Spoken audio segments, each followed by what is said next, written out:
Hello guys, welcome back to the channel. In today's tutorial, I'm going to show you how you can add sticky note on Windows 11. Okay, let's get into it guys. Here I have opened my computer with Windows 11, and if we want to add sticky note, we need to go to the search menu, and then we're going to search for sticky note app.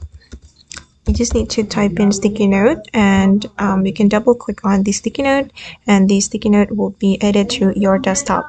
And this is how the sticky note looks like, and usually the sticky note app will be automatically installed on your Windows, and you don't need to install it again.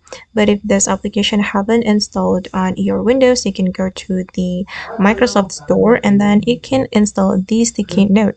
Okay, and here you can take your note.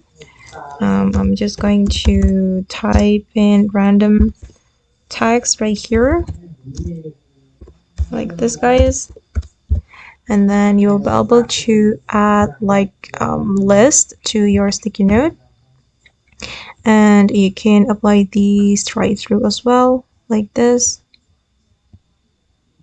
You can select the text, and then you can apply the straight through. And if you want to change the color of your sticky note, you can click on these three dots, and then you can choose the color you want to apply. Okay guys, and that's all the way to add sticky note on Windows 11. I hope this tutorial will be useful for you. Thank you so much for watching, and bye!